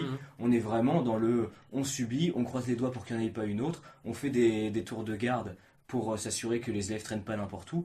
Mais au final, on n'est pas dans une enquête approfondie, et même dans le livre, quoi. Donc, Après, alors qu'elle était ouverte, etc. Enfin, tout est un mystère en fait autour Oui. de cette chambre. Mhm. Et même Dumbledore lui-même, je suis pas sûr qu'il pense qu'il existe ou non. Tu vois, je pense qu'il se dit, bon bah oui, il y a une quelque élève chose. qui a été tué il y a quelques années, mais pour qui, pourquoi, on sait pas. Moi, je me pose plus la question, c'est comment Dumbledore, avec son intelligence extraordinaire, n'arrive pas à faire le lien entre Mimi Géniard, une personne qui, enfin, tu vois, il peut aller interroger ses fantômes, il peut dire, et tu vois Oui, qu'au c'est final, clair. Harry, Ron et Hermione, Même les tableaux, à la limite. oui, voilà. enfin, Non, mais t'as des choses à faire, je pense, mais t'as des choses à faire surtout avant. Après, je pense que ça reste un mystère, ça relève plus du mythe, et je pense que le pire, en fait, et c'est pour ça que du coup personne n'intervient, et c'est McGonagall dans le film, mais sinon c'est le professeur Binns, mais ils n'apportent pas d'importance à ça. Ils disent, Oui. mais c'est un mythe. oui, oui, c'est ça. Arrêtons de spéculer là-dessus, stop, c'est un mythe. L'histoire racontera que, Mhm. après, est-ce que c'est vrai, on ne sait pas. Est-ce qu'il y a une bête, on ne sait pas. Et on pense que c'est plus pour faire en sorte que Saint-Lazare Serpentard devienne un grand méchant plus qu'autre chose. Oui. Et je pense que c'est, en fait, ils tombent dans cette facilité tous ensemble jusqu'au moment où il y a un deuxième élève qui se fait attaquer. Et là, ils font, ah ouais, au final. Et là, ils sont pris de court, trop tard. Ils essaient d'enchaîner, etc., de mettre des choses en place. Donc ça me paraît compliqué. Et non seulement Dumbledore, il est dans un étau, parce que oui, il fait en sorte de cacher un petit peu ces choses-là, mais pour que tous les autres élèves, en fait, il essaie de s'assurer la sécurité de chacun, que chacun puisse aller assez court, que chacun ne soit pas impacté par les disparitions, bien que ça les impacte. Et en fait, il le cache pas à Lucius Malfoy, ou alors c'est pour moi, Lucius Malfoy n'est pas du tout son problème numéro 1, pour revenir à ce que tu disais, Théo. C'est que son problème numéro 1, enfin, de toute façon, dans tous les cas, Lucius Malfoy, lui, il essaie à tout moment que Dumbledore soit évincé de sa place, mais c'est les autres personnes du conseil qui sont difficiles à dire bon bah Dumbledore dégage, parce que tout le monde a confiance en Dumbledore. Ouais. Et même Cornelius Fudge, qui est le ministre le ministre de la magie, eh bien il a toute confiance en Dumbledore, et il dit mais il y a personne qui peut nous sauver plus que Dumbledore à ce moment-là. Ouais. Donc tu le laisses en place. Après oui, pour moi je suis d'accord, ils auraient dû se lancer dans dans une quête comme ils vont faire à la Sirius Black ou comme on pourrait voir plus tard en disant bon la chambre des secrets faut y aller. Après il a été dit que de nombreuses personnes ont essayé de fouiller. Personne l'a trouvé. Ils ont dit qu'au fil des années ils l'ont cherché, ils ont jamais trouvé. Mais là c'est quand même le bon moment pour peut-être réactiver le dossier. Quoi. Et le pire c'est que en plus si tu fouilles bien, alors tu me diras si tu t'attardes à ce détail là. Ça fait beaucoup de détails à regarder, mais ne serait-ce qu'il y a juste un serpent sur un robinet. Et à un moment, ça peut interpeller. Qu'est-ce que fait un serpent sur ce robinet? Bon, voilà. Après, faut-il encore savoir parler fourche langue. Donc ça. Non, c'est ça. Mais au moins, ça donne une belle indication quand même. Tout à fait. Oui. Du coup, tu te dis bon bah, puis au final, peut-être que si tu casses le lavabo, tu peux passer par-dessus. Je sais pas. Mais... Parce qu'il y a sûrement de la magie derrière, mais voilà. Ok. Et bien du coup, nous allons rentrer dans une nouvelle manière d'aborder les Harry Potter et autres podcasts. On va faire un stop avance rapide.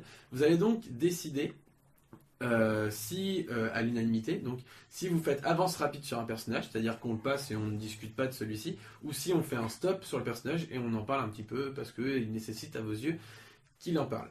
Seulement, on va ajouter quelque chose, c'est que vu que vous n'êtes que deux à pouvoir décider de si on s'arrête ou non, vous allez pouvoir mettre un veto à un moment, c'est-à-dire vous dire, vous faites un Petrificus Totalus sur le personnage, et vous dites, moi j'en parle. Si l'autre personne n'a absolument pas le droit d'en parler, à moins qu'elle enclenche un cri du porg, donc les porgs dans Star Wars 8, d'accord. Et avec admettons Théo, tu fais un Petrificus Totalus sur un personnage. Bertrand, tu peux dire j'active mon cri du porg et le cri du porg, tu pourras répondre parce que tu ne seras pas d'accord ou parce que tu vas ajouter quelque chose. D'accord, ok. Est-ce que ça vous paraît clair? Très bien. Ok. Donc le premier personnage c'est Mrs. Weasley. Eh bien, moi je fais avance rapide. Avance rapide. Avance rapide. Dobby. Stop, pareil. Très bien. Et donc je rappelle, donc il y a 14 personnages, vous avez le droit à 5 stops. D'accord, ok. Donc vous en avez déjà un. Très donc bien. Dobby. Alors moi Dobby c'est quand même la découverte d'une nouvelle créature dans l'univers d'Harry Potter. On n'avait jamais eu jusque-là. On verra par la suite que Dobby c'est une rareté, une exception de sa race. Et moi je le trouve intéressant parce que c'est lui qui introduit la chambre des secrets, sans qu'on sache à ce moment-là que c'est la chambre des secrets. Et ce fait, alors on parlait de Gilderoy Lockhart en élément comique, mais Dobby c'est aussi un élément comique dans ce film. Ouais, tout à fait. Et ses tentatives pour protéger Harry ont failli le tuer à plusieurs reprises au final, entre ça, le cognard, quand je dis ça, c'est quand il ferme le passage. Et donc Dobby, moi je le trouve intéressant parce que c'est une nouvelle créature, il est vraiment unique en son genre, et pour tout ça, ça va le rendre attachant. Il va quand même braver des interdits, le fait de quitter sa maison. On le verra plus tard, c'est dans le 5 où Sirius dit en principe l'elfe de maison ne peut pas quitter sa famille sauf si celle-ci lui a autorisé. Et donc on voit que lui, alors comment il a fait on sait pas trop, mais en tout cas il n'hésite pas à braver les interdits pour aller protéger Harry, et ça fait de lui un être exceptionnel quoi. Et bien moi je trouve que Dobby, si je dois créer une métaphore avec ça, en fait c'est le caillou dans ta chaussure. C'est-à-dire que Harry Potter, il a 1 million de choses à gérer à ce moment-là. La chambre des secrets, il a la coupe de Quidditch à gagner, Olivier Dubois qui lui met la pression. Il a ses nouveaux cours, il a Gilderoy Lockhart qui lui vient tous les... Colin Crivet, il y a tout ça. Et la chambre des secrets surtout, tu vois, qui est au milieu de tout ça. Harry, il essaie juste de faire son année de scolarité. Mais peinard. Et Dobby, c'est le caillou dans la chaussure. C'est-à-dire que dès il vient rajouter de la complexité à tout. Ah oui, on sait que c'est par mauvais fond, on sait qu'il le fait pour Harry Potter, mais tout prend des proportions extraordinairement colossales. Et donc du coup, alors le cognard qui il arrive quand même à attraper le viveur, mais le cognard qui lui casse le bras, les lettres, donc il pense que ses amis l'ont abandonné parce qu'il a caché les lettres. Il a failli plus retourner à Poudlard 2 fois, notamment parce que le gâteau a terminé sur les invités des Dursley à ce moment-là, donc chez Harry Potter, chez les Dursley, la famille adoptive d'Harry Potter, mais aussi par la voie d'Ostraker qui est fermée. Il y a énormément de choses et je trouve que ce petit caillou tout le temps, Harry, à un moment il en a marre, il en peut plus et il dit mais laisse-moi tranquille. Et Dobby, mais il a pas de rancune parce que c'est Harry Potter, et au final il voit que Dobby a un bon fond, et au final c'est un personnage qu'on adore tous, qui est bourré d'humour. Et de force aussi d'ailleurs. Et on voit qu'il est fort. Ah oui, mine de rien, il a réussi à mettre Lucius Malfoy en 2 temps. Et on voit que les elfes de maison, mine de rien, c'est ça qui est assez étonnant dans leur personnage, c'est qu'ils sont esclaves, soumis, et pourtant ils auraient la force de se rebeller. Théo, quelque chose à dire sur Dobby? Oui, moi j'ai quelque chose à dire. Oui, c'est dès le début, j'ai dit qu'il y a une scène qui me fait détester Dobby, mais au fur et à mesure du film, tu vois qu'en fait, en force de se taper dessus, parce que sinon il est serpillière par ses maîtres et qu'il a pas dû dire plusieurs choses. bah en fait, même s'il était testable dans la première scène, au fur et à mesure, tu commences à à t'attacher à lui, et t'es plutôt ravi pour lui, même très content que Harry Potter lui fasse ce petit tour pas de passe-passe, mais mettre la chaussette bien dans sûr, le livre, ouais. le donne à Lucius, que Lucius le donne à Dobby et que Dobby au final soit libre. Moi je trouve que, j'étais content quand tu vois que Dobby il est libre, il est plus chez les Malfoy, parce que les Malfoy même ils sont détestables dans le film. Oui. Et t'as envie que même, ce soit n'importe quel personnage, il ne soit plus sous le joug des Malfoy. Non, c'est clair, ouais. Et le fait qu'il soit libéré, moi je trouve que ils arrivent bien à mettre l'accent sur Dobby, qui soit détestable, mais qu'à la fin tu l'adores Oui, et que tu sois content pour lui. Il est détestable parce qu'il est frustrant pour Harry, mais il Oui, est pas c'est ça. détestable Mais en non, soi, non, il a mais- un bon fond. Oui, non, mais je suis d'accord avec toi, mais c'est juste la scène qui fait que. Très bien. Percy, nouveau personnage. Avance rapide. Avance rapide. Le professeur Chourave, Avance rapide. Avance rapide, allez. Dumbledore. Avance rapide parce qu'on en a déjà beaucoup dit, quoi. Donc, Très bien. Tom Jedusor. stop. Vas-y, stop. Stop. Bah, moi, j'aime beaucoup ce Tom Jedusor. Alors, on vous renvoie à notre podcast Voldemort. Mais ce Tom Jedusor là, moi, je l'aime bien parce que je le vois bien à ce moment-là alors dans sa scolarité, je parle. Je le vois bien avoir cette tête-là, cette espèce de regard un petit peu méchant, tout ça. Et c'est pareil. Alors ça, c'est un concept qu'on n'avait jamais vu dans la magie à ce moment-là. Le fait de pouvoir incorporer son âme, on va dire, dans un objet et faire agir et entrer en interaction avec Tout à fait, ouais. des gens qui sont vivants à ce moment-là. Et c'est aussi l'introduction de Voldemort sous une autre forme. Et ça le rend aussi super intéressant dans le livre-film, on va dire. Donc moi, je trouvais ça intelligent, intéressant et très sympa à voir. Théo, Moi, je suis d'accord au niveau de l'aspect, il rentre très bien, le casting était très bien fait. Il colle très bien à un Voldemort de l'époque. Et c'est la première fois aussi que tu vois un Horcrux. C'est vrai, comme on dit, c'est une magie noire très. À ce moment, on le sait pas. Oui. On le sait pas, mais c'est la première fois que tu le vois. Après, quand tu vois la suite du film, tu comprends que c'était le Horcrux. Mais c'est vrai que c'est vraiment stylé de voir la magie noire très tôt dans le film. Et moi, il y a un petit point où je vais m'arrêter, c'est au niveau de Harry. À quel moment il s'est dit, tiens, si je plantais le cours du basique dans le journal, qu'est-ce que ça ferait? C'est un peu la question que je me suis posée. C'est comment ça lui est venu à l'esprit, quoi. Bah parce que il sait que c'est la seule arme qu'il a apportée, qu'il peut rien faire sur Jedusor et qu'il sait qu'il. Alors moi je vais faire le lien. C'est que il sait qu'il a dialogué avec lui et que Jedusor est imprégné dans le livre et que du coup Puis il Jedusor essaie, lui c'est dit, le d'ailleurs. désespoir, c'est. Jedusor lui dit, c'est de par, c'est comment dire, plus Ginny se vide de son âme que moi je prends de la force, et il sait que Jedusor qu'il voit est lié au livre, donc à un moment, c'est instinctif presque. Moi, alors pour finir sur Jedusor, la chose que j'ai le plus aimé sur lui, c'est ce côté journal de Jedusor en fait, plus que le Jedusor qu'on peut voir. C'est-à-dire l'interaction qu'il peut avoir avec Harry et le passage qu'il va lui montrer. Un petit peu, donc le décès d'Amy Géniard, etc. Et la découverte de Hagrid, qui le met sur une fausse piste. Enfin, c'est vraiment ce côté de Tom Jedusor que j'ai apprécié. Le côté rusé. Et quand tu le vois après que c'est Lord Voldemort, mais donc la manière dont avec les lettres et tout, il redevient. Ça fait je suis Lord Voldemort. Je trouvais ça génial. Et puis après, j'ai trouvé dommage. Il y a un truc qui me reste un petit peu en travers de la gorge. C'est alors bien qu'il puisse pas faire grand chose, c'est un peu sa passivité dans le combat avec le basilic, c'est qu'il est là, il est plus spectateur que acteur. Et j'ai trouvé que si j'étais Voldemort, de n'importe quel moyen, j'essaie de faire un truc quoi.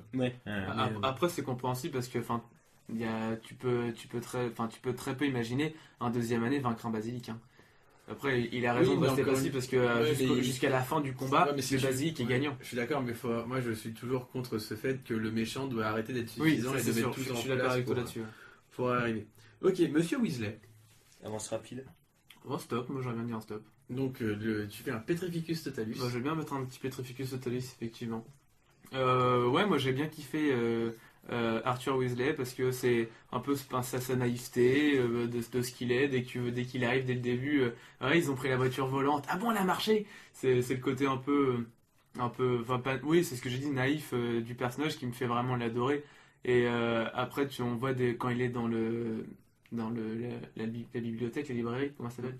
Oui, tout à fait. Fleury et Botte. Fleury et Botte. Là, on voit la complicité entre le sang pur qui est Lucius Malfoy et le sang mêlé. On suppose que c'est un sang mêlé. Non, c'est un sang pur aussi. Oui, c'est un sang pur, mais qui a une autre vision du côté magique et moldu. Et d'ailleurs, Une autre façon de voir les choses. une autre façon de voir les choses. Et d'ailleurs, il s'y appuie sur les moldus. C'est que c'est son travail au ministère de la magie, c'est que s'appuyer sur ce que font les moldus. Et cette fameuse phrase, dis-moi Harry, à quoi servent les canards en plastique? Ouais, complètement. Ça m'a fait rire.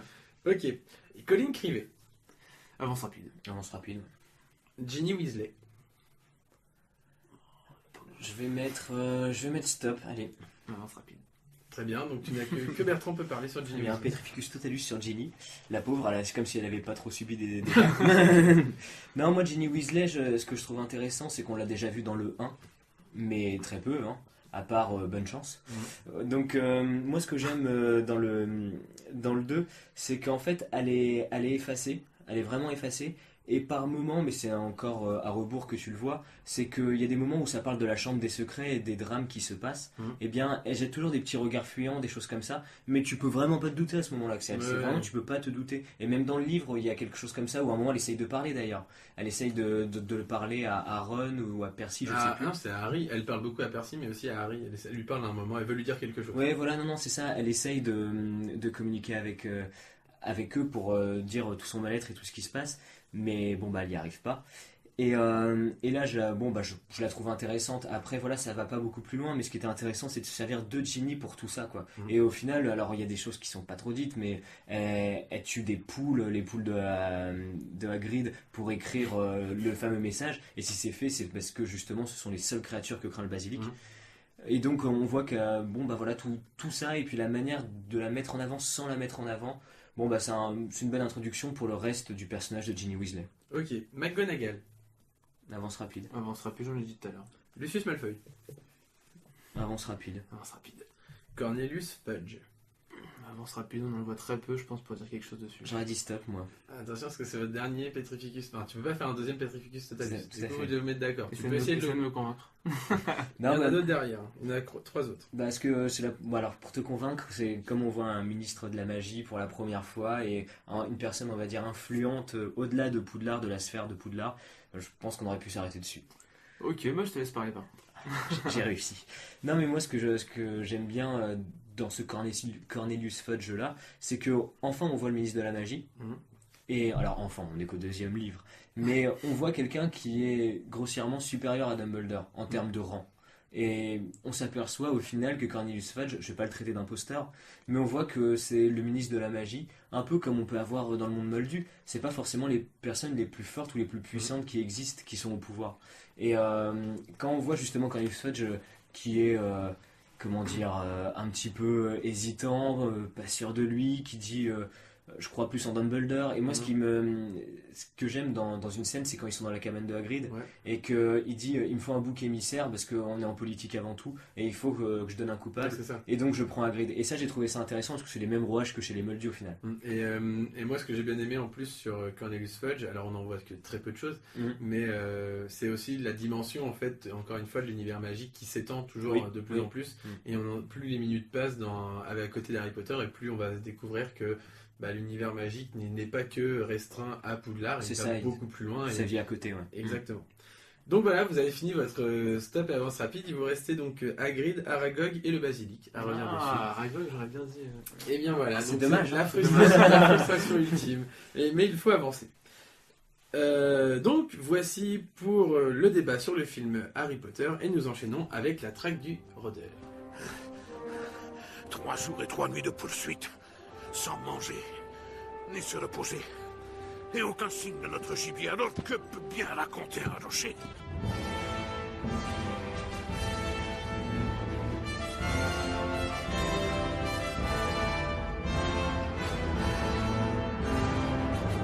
La traque du rôdeur cette semaine va porter sur, donc j'ai un A, un B et un C. D'accord, je vais vous émettre 2 théories et un clin d'œil. Et vous allez me dire ce que vous en pensez. Très bien. La première, c'est. Alors, je me tourne plus vers Théo, parce que c'est moi. Il me semble que ça te correspond un petit peu plus. Ça serait que si Aragog est en possession de Hagrid, ce serait ni plus ni moins que Norbert Dragono. Je vous explique. Donc, en gros, Hagrid reçoit Aragog à 13 ans. À cette époque-ci, je vous le dis, Norbert Dragono a une 40aine d'années. Et on se pose la question de comment Aragog comment une personne de 40 ans peut être en interaction avec Hagrid et qui en plus il lui donne, donc c'est un œuf à la base, hein, un œuf, je sais plus comment c'est, mais il donne l'œuf d'araignée, du coup, une agromancule, je crois, c'est ça? Acromancule. Acromancule, merci. Et du coup, donc, il paraîtrait que quelqu'un, donc Hagrid ne dit pas qui est la personne qui lui a offert. Et ce qui est bizarre, c'est que plus tard, on sait qu'Hagrid a un dragon et qu'il l'appelle Norbert, c'est qui fait le clin d'œil à Norbert Dragono. Quelle est la personne qui s'y connaît le plus et qui a fait le tour du monde afin de connaître les bêtes et les animaux fantastiques et ses habitats? C'est bien sûr Norbert Dragono. Qu'est-ce que vous pensez? Est-ce que pour vous, Norbert Dragono a pu donner cet œuf à Hagrid? Non. Oui, je pense qu'il aurait pu lui donner. Après, pourquoi, je ne sais pas. Pourquoi il lui donne l'œuf? Peut-être parce que, à ce moment-là, c'est un garde-chasse. Peut-être qu'il voulait s'en débarrasser. Il a 13 ans. Ah ouais, il a 13 ans. Ok, non, pas du tout. Peut-être que, ouais, du coup, ça. Quand on connaît Norbert Dragono, je pense qu'il donne plus d'importance à une personne qui aime les animaux. À toi, il te donnerait par exemple beaucoup plus de choses qu'à nous, par exemple. Parce que toi, t'as un amour des bêtes qui est autre aussi. Mais ce que je veux dire, c'est que lui va plus accorder d'importance à l'amour des animaux plutôt que l'âge en fait. Je suis d'accord avec toi et je pense que Hagrid, je pense qu'il aspirait à être un peu en soin des animaux, garde-chasse, ce qui devient, je pense qu'il avait l'état d'esprit, qu'il a rencontré Norbert Dragono et qu'il lui a parlé et que Norbert Dragono voulait pas se débarrasser de l'œuf, mais peut-être qu'il est gêné et qu'il voulait donner à quelqu'un qui pourrait bien s'en occuper ou qui pourrait développer son côté sur la connaissance des animaux et que Hagrid peut-être l'a supplié en disant donne-le-moi, moi j'aime bien les animaux, j'ai envie de tout savoir et qu'il lui a dit vas-y tiens je te le donne et en reconnaissance Hagrid appelle son dragon Norbert. J'ajouterais en plus c'est que J.K. Rowling une des forces de J.K. Rowling c'est qu'elle ne laisse rien au hasard. C'est vrai. Bertrand, toi t'en penses quoi? Alors moi là où je suis intrigué c'est donc Norbert Dragono. Donc Norbert, son prénom en original c'est Newt. Newt Scamander. Et donc, alors là, je ne sais pas pour le dragon de Hagrid si Norbert c'est Newt en original aussi. Ça m'aurait, ça aurait peut-être pu appuyer la théorie encore plus. C'est intéressant maintenant, Norbert Dragono, au-delà d'être un fanat des bêtes, je pense que c'est aussi quelqu'un de raisonné, peut-être plus que Hagrid par rapport aux animaux, parce que même s'il les aime tout autant, je pense qu'il a plus conscience du danger qu'elles peuvent apporter que Hagrid.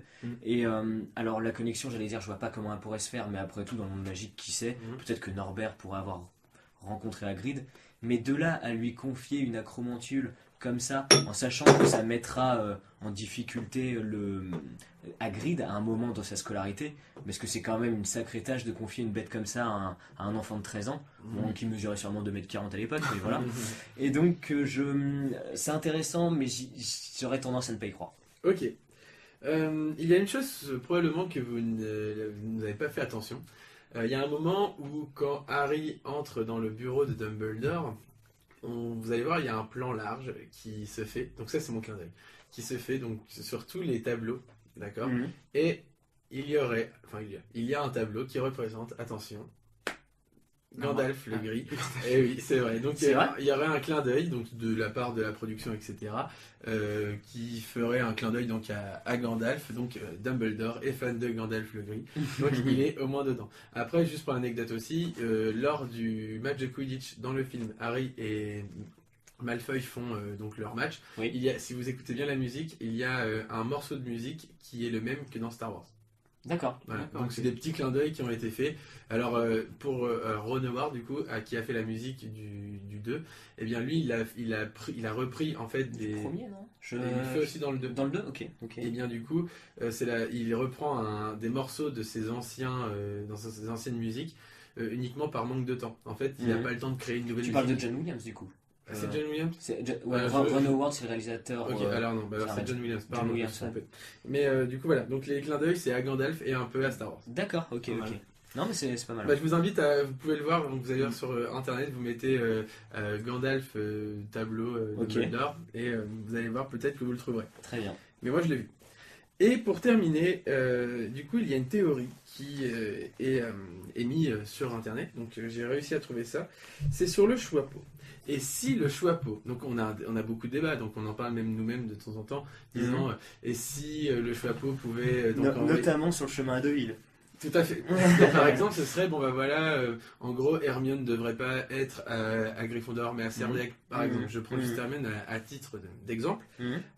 il paraîtrait il y a une théorie qui dit que le Choixpeau en fait ne choisit pas les élèves en fonction de leur capacité, mais en fonction de leur valeur. Et en fait, c'est juste en changeant ce mot, ça modifie tout.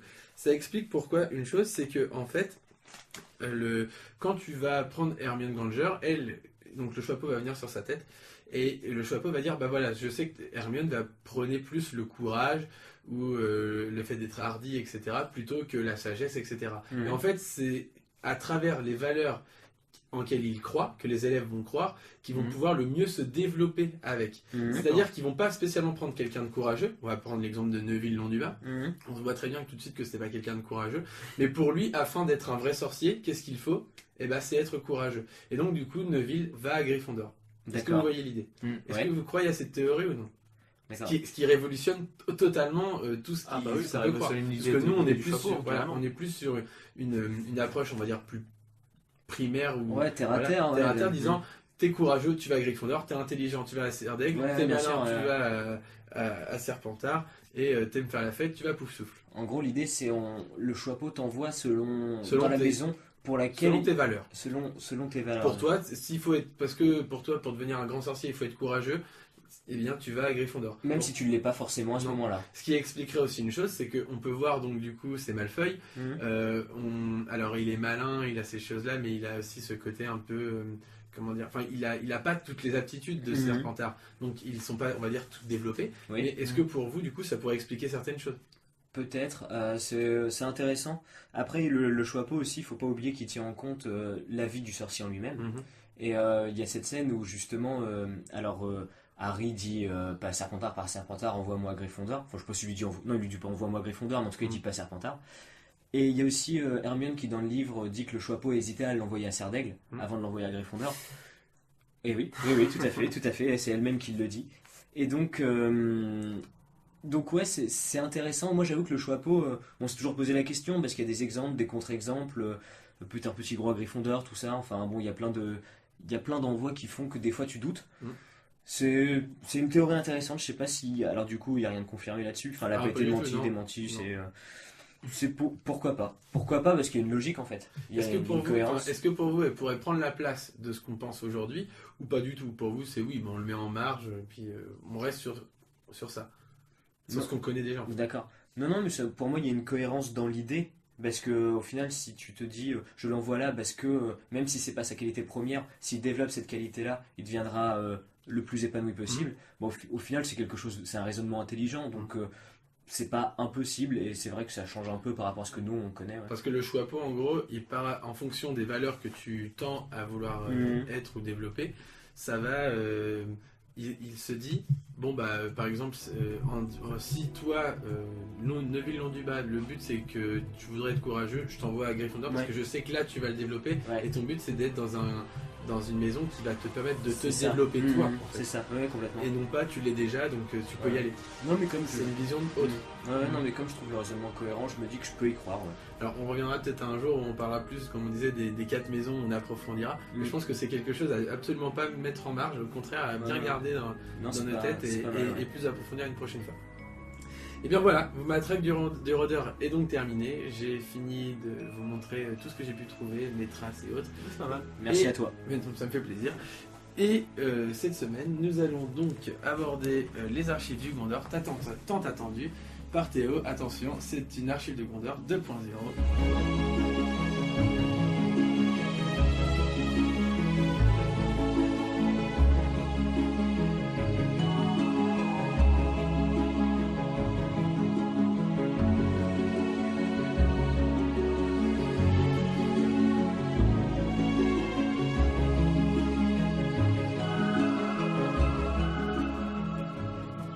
Effectivement, pour cette archive du Gondor, je vais changer un peu l'aspect. Donc vous me direz si ça vous convient ou si ça vous convient pas, ou si on revient à ce que je faisais dès le début. Je vais me lancer, c'est tout nouveau. Je sais pas si ça va plaire. Bon, on verra. Donc, vous êtes un aventurier, se promenant à travers le monde magique, habitué à voyager seul, vous n'avez que de nécessiter que votre épaule pour porter votre sac. Lors de votre voyage, vous aviez prévu un itinéraire pour visiter des bois et rentrer dans une auberge avant la nuit. C'est alors qu'une fois arrivé aux abords de l'auberge, vous voyez un vieil homme se faire attaquer par 3 rafleurs. Voulant prouver que le Choixpeau vous a bien envoyé à Gryffondor et non pas à Poussoufle, vous vous empressez d'aller le sauver. Vous repoussez l'assaut à l'aide de quelques sortilèges basiques. Malheureusement, ils n'étaient pas seuls et leur bande se mit à vous courir après. Vous êtes 2 à courir en direction de la forêt avec 10 rafleurs à vos trousses. Vous arrivez à un embranchement, le premier chemin passe au-dessus d'une colline, elle semble chaude et attirante. Le deuxième chemin passe en dessous, il semble sécurisé mais froid. Les rafleurs à plusieurs centaines de mètres de vous, vous vous accordez une pause bien méritée pour décider du chemin à prendre. L'homme qui est avec vous connaît bien la région et encore mieux ce qui y vit. C'est pourquoi il s'empresse de vous dire ce qui habite ces 2 chemins et qui pourrait, avec un peu de connaissance et d'habilité, vous sauver et stopper la progression des rafleurs. Donc il vous dit: les 2 chemins mènent vers une autre créature, laquelle pourrait potentiellement nous aider contre les rafleurs. Si on prend au-dessus, on a des chances de tomber sur un phénix. Un phénix ? Un phénix, c'est un oiseau de taille d'une cigogne, qui est de couleur rouge et or avec des yeux de couleur noire. C'est un oiseau aussi rare que puissant. Il a une capacité à se régénérer et à encaisser le plus puissant des maléfices. Il a une extraordinaire longévité et de par sa capacité à renaître de ses cendres, une fois que le vieillage est atteint, et redevient un oisillon. Il atteint sa taille adulte en très peu de temps. Le phénix a 4 grandes capacités et qui pourraient nous sauver. Il peut soulever de lourdes charges, le phénix peut disparaître et apparaître dans les flammes avec celui qui le tient, les plumes qui sont au bout de sa queue ont la capacité de brûler, et ses larmes ont un pouvoir curatif extrêmement puissant. Ces larmes sont d'ailleurs le seul remède contre le venin du basilic. Ce qui fait une parfaite transition entre le premier et le deuxième chemin. Ne me dites pas que... Et là vous voyez les rafleurs se rapprochant à grands pas, le vieux se hâte de vous dire ce qui vous attend dans le deuxième chemin. Vous avez bien deviné l'ami, car il s'agit du basilic. Le basilic est un serpent qui a été découvert par Herpo l'infâme. En effet, ce dernier a découvert que le basilic était issu d'un œuf de poule couvé par un crapaud. C'est une créature qui dans l'apparence ressemble à un serpent et qui peut mesurer jusqu'à 15 mètres de long. Cette créature est aussi rare que redoutable, car elle a plusieurs facultés pour éliminer ses proies. La plus connue est son venin qui n'a de remède que les larmes d'un phénix, et ses yeux peuvent tuer quiconque le regarde. Un basilic ne peut être dompté que par quelqu'un qui sait parler fourche-langue. À cause de sa puissance, la création d'un basilic est interdite par le ministère de la magie. Le basilic n'a d'ailleurs aucun prédateur si ce n'est le coq, dont le chant lui est fatal. Vous ne pensez tout de même pas que je vais aller dans un repère d'un basilic? N'ayez crainte, j'ai comme par hasard un coq sur moi, au cas où. C'est à ce moment que vous voyez un sort passer juste à côté de votre tête, ce qui laisse supposer que les rafleurs sont à quelques mètres de vous. Vous avez un choix à faire, vous avez 5 secondes, en haut ou en bas. 5, En haut. 4, En haut, un 3, fume sec. un verre fume sec. Donc, fume sec. Non, parce que le basilic, même s'il veut nous aider, j'ai pas confiance. Non. Franchement, je le sens pas Mais bien. on a un coq.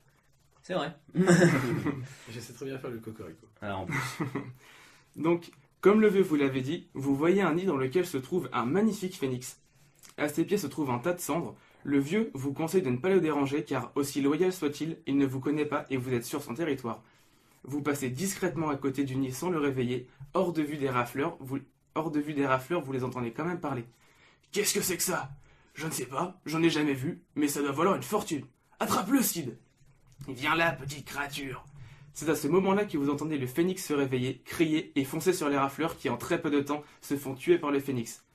Vous redescendez tranquillement vers le village en compagnie du vieil homme qui vous dit que tout ça n'était que routine quotidienne et que le choix de prendre la route du phénix n'était pas forcément la meilleure solution. très bien. Voilà, bah, bravo. Très bien, bravo. Bravo. C'était pas la meilleure solution. Non, mais oui, c'est très intéressant. Du coup, j'ai envie de savoir ce qui se passait avec vous. Le basilic. Eh bien, on ne le Dommage. saura jamais. Je l'avais bien travaillé le basilic. Bien, du coup, on ne saura pas ce qui s'est passé avec le basilic. Eh bien, du coup, nous en avons appris plus sur les phénix. Donc, à merci fait. beaucoup, Théo. Merci à vous. Pour cette nouvelle chronique, Oui, bravo. bien amenée. Et du coup, nous allons pouvoir enchaîner directement avec le quiz de la Chambre des Secrets.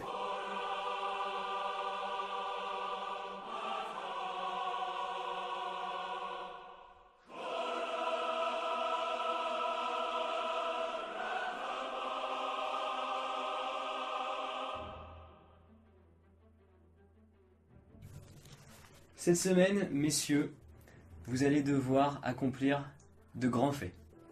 Car oui, Comme toutes les semaines. comme toutes les semaines, vous êtes confrontés à des difficultés. Et cette fois, donc la chambre des secrets a été ouverte. Ennemis de l'héritier, prenez garde. Et donc, vous vous en doutez, vous êtes tous les deux à Poudlard, Théo en cerf d'aigle Ah. et Flo en serpentard, Ah. et vous allez faire équipe. Car oui, Hermione a été pétrifiée, c'est un peu compliqué, et Harry, voulant justement continuer cette quête, va essayer de trouver la chambre des secrets, jusqu'à ce qu'Olivier Dubois lui dise « Hé, y a Quidditch demain, c'est chaud, tu t'en occupes pas, tu laisses les pros faire, et donc du coup, vous allez devoir vous-même fermer la chambre des secrets. » Ah. Donc, comment se présente... On doit la fermer. Voilà, donc en fait, vous devez trouver où elle est, et ensuite vaincre le monstre qui l'occupe. On fait toujours le taf des héros. C'est un peu ça. D'accord. Oui, mais il y a Quidditch demain, je te l'ai dit. Donc, D'accord, ok. voilà. Là, alors, comment ça se présente? Donc, vous allez avoir 12 questions, d'accord? Sur ces questions-là, si vous en donnez 7 bonnes réponses, vous trouvez la chambre, d'accord? Et une fois que vous trouvez la chambre, il y a 4 questions pour détruire ce qui s'y cache, en sachant qu'une seule bonne réponse vous suffit. En revanche, sur les 12 questions, si vous donnez une mauvaise réponse, un élève se fait pétrifier. Ah ouais. D'accord? Est-ce qu'on peut choisir les élèves? Alors non, car j'ai déjà une liste préétablie. En tout cas, s'il y en a beaucoup qui sont pétrifiés, j'en ai noté que 5. Donc après, vous pourrez, si vous avez un potentiel mauvaise réponse important. Voilà. Après tout, je suis un serpentard. Après tout. Donc en revanche, là où est la difficulté, c'est que si un élève est pétrifié, la prochaine bonne réponse vous ne servira pas de capital pour avancer dans votre quête de la chambre, mais seulement à le dépétrifier. D'accord. Vous voyez l'idée? En sachant que, alors certes, il ne s'attaque qu'à des enfants nés moldus, maintenant en faisant des recherches assez poussées, on se rend compte que les nés moldus à Poudlard en même temps que Harry, on les connaît tous et ils sont déjà pétrifiés, c'est-à-dire Colin Crivet, Flynn Fletcher et Hermione. Donc là, il s'attaque, il voit plus grand le basilic. Et il peut prendre Simus Finnegan. Eh bien, c'est le premier nom de ma liste. Vous êtes prêts? Donc vous pouvez répondre tous les deux en même temps. Tout à fait. Je suis prêt. Ok. On peut se concerter. Ouais, tout à fait. Très bien. Comment s'appelle la famille que les Dursley reçoivent au début du film? Leur nom de famille. Alors, c'est pour établir une affaire très importante. Oh, je sais. Je l'ai. Vas-y, dis. C'est les Mason. Les Mason, tout à fait. Tout à fait, bien joué. Ce qui vous donne une bonne réponse. Deuxième question. Que demande Arthur Weasley à Harry au sujet d'un objet moldu? Vas-y, je sais que ça fait plaisir. Dis Harry, ça sert à quoi un canard À en quoi plastique? sert À quoi un sert canard un en canard en plastique? Alors c'est en caoutchouc, mais oui, En effectivement. caoutchouc, pardon. Effectivement. Ça vous fait une deuxième bonne La réponse. phrase exacte, c'est à quoi sert un canard en caoutchouc exactement? Ah oui, c'est ça. Ouais, c'est quelque chose comme ça. ouais. Alors, là, je vais vous citer une phrase du film, vous devez me dire qui l'a dit. Profitez bien, les gars, cette nuit pourrait bien être la dernière au château. Je sais. Je sais pas du tout. Wizard. Profitez-en bien, les gars. Ce soir pourrait bien être le dernier que vous passez dans ce château. Bien joué, Ah, c'est oui. Argus Rusard, tout à fait. Ce qui vous fait une troisième bonne réponse. Les nés moldus sont contents. Les nés moldus, pour l'instant, sont contents. Et même ceux qui sont pas nés moldus, d'ailleurs. Selon Rogue, combien de moldus ont vu la voiture volante? Je sais. C'est vrai? Vas-y, dis. 7. 7, bien joué. Ah là là, vous déviez mes... Le 7 Private Drive. Ouais, bien joué, là, vous êtes en train de contourner mes meilleurs pièges. Alors, prochaine question. Quel sort permet de transformer un animal en ver à pied? 1, 2, 3, Veraverto. C'est ça, Ferraverto. Je suis déçu, là, vous êtes en train de tout bien répondre. Très bien, donc là, vous êtes à 5 bonnes réponses. De qui Hermione pense-t-elle avoir récolté les cheveux pour le polynectar? Oui, ok. Je l'ai sur le bout de la langue. C'est. Non, je l'arrive à trouver pas. Vous l'avez pas? Je l'ai pas. Ouais, pour le temps, ça m'embête, mais c'est. Ouais, je vais. Je peux pas, j'ai pas du tout. C'est Something Thingson, je sais pas quoi. Ouais, non, je l'ai plus. Millicent Bulstrode. Millicent Bulstrode. Tout à fait, pas mal. Simus Finnegan Ouais, mais est au pétrifié. final, est-ce qu'il sert vraiment à quelque chose? Non, je pense pas. Je dirais à part me faire éclater toutes mes plumes en pollinisation, quoi. Donc pour l'instant vous avez 5 bonnes réponses mais un élève pétrifié, c'est-à-dire que la prochaine bonne réponse vous servira à dépétrifier Finnegan. En Très revanche, bien. si vous donnez une mauvaise réponse, un autre élève sera Ce pétrifié. sera Dean Thomas? Ah, Dean Thomas c'est le prochain en tout cas. et je ne regarde pas l'affiche. Dans quelle boutique du chemin de traverse Gilderoy Lockhart fait-il sa séance de dédicace? Fleury et Bot. Fleury et Bott, bien joué. Simus Finnegan, C'est vraiment un dragueur. tout à fait, revient à la vie. Vous êtes à 5 bonnes réponses, toujours. Quel élève voit son balai se faire casser par le cognard fou? Olivier Dubois. Bien joué, Ah, bien mais joué. J'allais dire Malfoy. Non. Olivier Dubois, tout à fait. Même les questions difficiles cette semaine, ça... Mais à part Millicent Bulstrode, là. Ouais. Tout à fait. Donc encore une bonne réponse. Et on a la chambre des Vous secrets. avez la chambre de secret. En sachant que vous pouvez rentrer dans la chambre de secret uniquement s'il n'y a pas d'élève pétrifié, D'accord. ce qui est le Ah cas oui. pour le moment. Très bien. À quelle date Tom Jedusor amène-t-il Harry pour lui montrer sa capture de Hagrid? Le 13 juin. C'est incroyable. Vous êtes dans la chambre des secrets. Je vois que ça a révisé. Hein. Je vois que ça a révisé. Je suis un petit peu déçu là. On n'est même pas arrivé. On n'est même pas arrivé jusqu'au moine gras qui était mon 5e pétrifié. Ah, celui-là, je l'aurais bien pétrifié. Bien joué. Donc vous êtes maintenant dans la chambre des secrets.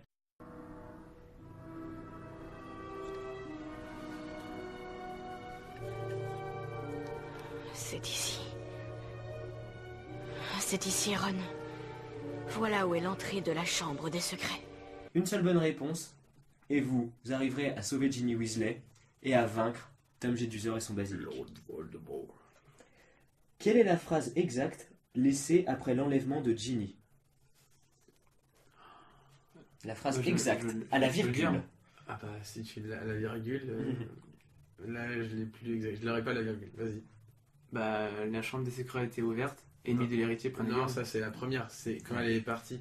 C'est enfin quand elle est plus là. C'est son corps. Ah, son corps repose à jamais dans la chambre des secrets. Et ouais, je sais plus. J'ai envie de dire. J'ai plus Vous la voulez phrase. tenter quelque chose ou pas? Bah, on n'aura pas la phrase Je pense exacte. que On je va l'aurai tenter pas. un acte désespéré. Vas-y. Allez-y. Je dirais son corps reposera à jamais dans la chambre des secrets. Mais c'est pas ça. C'est pas ça, mais c'est dommage parce que tu n'en es pas très loin. Donc la phrase exacte, c'est son squelette reposera à tout Ah, jamais c'est dans ça. la chambre. Putain. Son squelette. Et vous prenez tous les deux un croc dans le genou. Non, pas les genoux. Mais vous êtes encore en état de combattre. Combien de membres composent le conseil d'administration de Poudlard? 12. 12, c'est votre réponse? Ouais. 12. Eh bien, Tom Jedusor et le basilic sont vaincus. Ginny Oh. Weasley est sauvée. Encore une fois, vous augmentez Et mon votre croc de palmarès. Je peux garder le croc pour chez moi. Alors, tu peux le garder si tu veux. En tout cas, Fumsac arrive pour vous soigner quand même. Ah, Je c'est le parce mets que en- je le mets en pendentif.